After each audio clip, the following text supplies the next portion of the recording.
Thanks for the introduction and good morning, everybody. I'm Esther and this is Teresa, and first we would like to thank you for having us.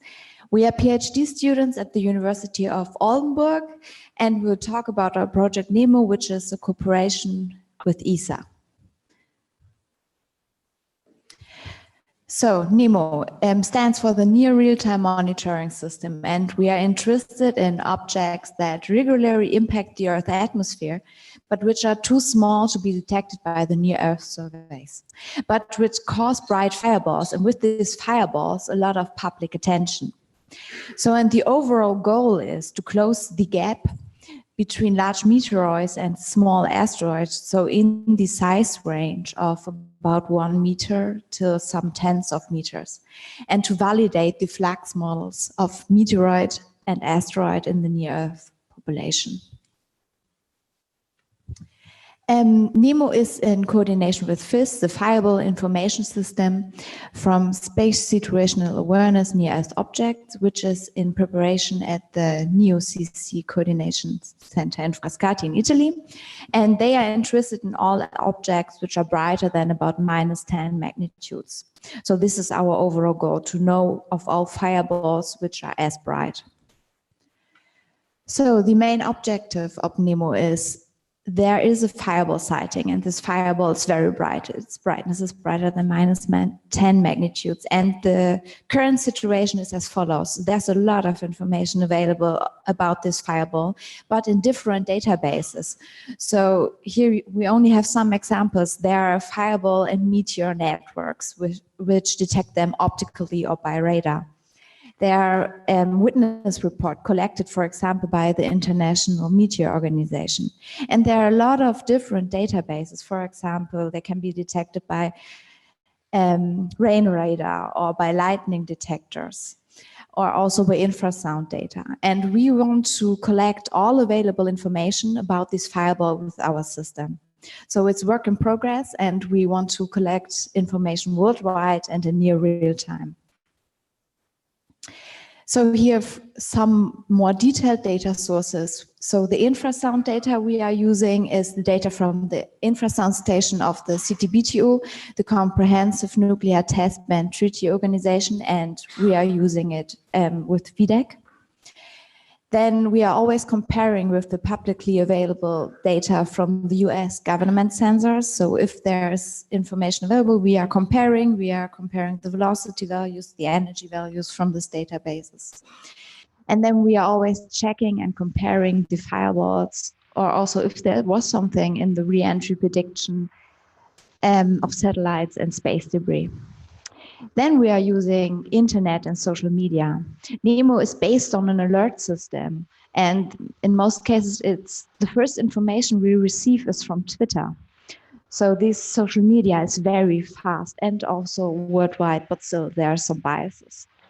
And yes, in meteor networks, there's often a lot of scientific information, but since this is only locally confined, we have to look where the fireball was and in which meteor network we can have information.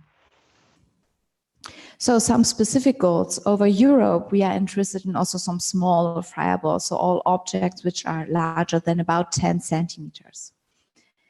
And here we are cooperating with different local networks. For example, here is a map of the cameras of the Fripon network. These are fireball cameras, all sky cameras. And here we have also some public outreach. Here's just a map of a fireball for which we have a lot of witness reports. It was over the Netherlands. And with the International Meteor Organization, we are also cooperating. So we are writing some summaries. And if we have collected a lot of information about a fireball, we started working with them. On a global scale, we are interested in all objects which are larger than about 1 meter. So we have this magnitude of -10 in which we are interested. And yes, this is just an image of our NEMO PC, and our alert system is based on social media. So at the first point, in most cases, we have Twitter. If there was a fireball there, so many tweets and retweets and a lot of information about it. It's very fast. I think once it took only 1 hour until our alert system started getting information to us. Then we are using the Google alert system. Here you can add some keywords and then you receive an email from them. And with this, in most cases, we collect a lot of additional information. For example, if there are meteorite findings or something like this. Then we have these witness reports, which are publicly available from the International Meteor Organization. And as next steps, we want to use more social media platforms, for example, Facebook. And yeah, we are also thinking about Instagram and some more of these platforms. Then we are comparing always with the NASA Fireball database, if we have some large fireballs. And if we have a fireball event, and for example, if we have a video, then we know if it's large or not so large. And if it's large enough, we are asking for the infrasound data of the CTBTO and analyzing this, and then we can compute an energy from this. All right, let me take you to one very typical NEMO event. So it usually starts actually with Twitter. We found that that works very fast, and yeah, as I mentioned already, once we actually got it an hour later. Yeah, it's usually just some standard information, someone who saw something, so we know where it was, usually a time as well. Yeah, more often than not, people suspect alien invasions that happen on Earth. This one was actually more optimistic. It was a Russian event, but people were suspecting friendly aliens who just come for a visit to the World Cup. If we're really lucky, we get some additional information too, some very nice images, or if it's in Russia, usually we get a webcam, a dashcam video, as you can see here. It's a very nice event. Yeah, was quite bright, so it caused a lot of attention, and some tweets, for example, they get retweeted a lot. There's a lot of traction online. This one we particularly liked. This is from the executive secretary of the CTBTO at that time, and he showed that it was actually detected with the automatic detection algorithm at the International Monitoring System on 4 stations. We had a look at the infrasound data ourselves. We received the waveforms, and we've actually found traces of the fireball in 10 infrasound stations, which was very nice. We calculated an energy of 2.4 kilotons TNT equivalent from that. We thought it was about a size of 4-meter diameter. And we checked with US government satellite data, and they got an energy of 2.8 kilotons TNT. So this is always nice, this agrees well. Yeah, if we wait for a while longer, people are still interested in these things, and since there are more information available, some journalists start to write something up, and they gather local information from different sources, and we get newspaper articles. From this, we got this very interesting one. There was a collaboration between different scientists from different institutes, and they found an overall meteoroid material of 5 kilograms of meteorites. The largest was actually 0.5 kilogram. So unfortunately, this proves that we still haven't found any trace of aliens. Yeah, NEMO has been in test operation mode since August of 2017. So this is roughly 20 months of operation, and here you can see how many events we have in 1 month. As you can see, it's pretty consistent. We were actually expecting to see a lot more since our detection improves.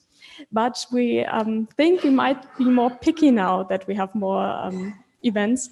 So we are still going through it by hand, of course, to see if this is a real event, if we think it's bright enough to be included in our database. So this is why we think we are still quite stable with the number of events per month. Yeah, here you can see the origin of these events. Most of them have been found via social media. So we see which nation is very active in that. The US, of course, has a lot of events because people like to get it out there. And we have these white patches where we didn't find a lot of stuff, which is always due to inactivity on the net. We have to break into that. And this is also where the outlook is coming to. We need to add more social media services. Some of them are used in different countries that are just different than the ones we use already. Yeah, we are looking for reliable energy determination from the infrasound with a semi-automation if we can, so that we are faster. And yeah, we are already including some local firewall networks, and we try to expand on that. Yeah, and then in the end, we'd like to determine a very nice firewall flux for all our events.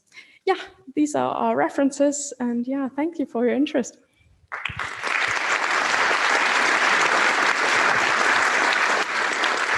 Great. Thanks, both of you. So we have time for some questions. We have a question here. Hi there. My name is Randy Bell. I'm formerly the director of the CTBTO data center. But I was wondering, for possible data sources, have you considered pilot reports or the FAA or the European or international equivalents and asking if pilots observe any bright flashes? We have talked to some amateur pilots, but just on a private base. They offered us if they saw something, they would tell us. We haven't done any official, anything official with that yet. Or I mean, there are large databases that indicate where airplanes are and if there are any airplanes in the vicinity of any of these events. Now, the next step is to figure out whether, as a test case, whether there's any observations and then whether there's a mechanism to receive official reports. But anyways, just a suggestion. yeah, I think that's a very good suggestion, actually. I think we have to look into that. Great. So we have time for another question. Hi, Matthew Knight, University of Maryland. I'm curious, how sensitive is your social media, surveying of social media to the language in which people are making these reports? We actually get that question a lot. It's usually people want to be found, so they use the English language for the hashtags, and this is where it's usually picked up. We had a look at the different languages. I think we tried Spanish and German, of course, but they were already found with the English ones anyway, because people want to be found. Thank you. Great. Thank you very much, both of you. Thank you.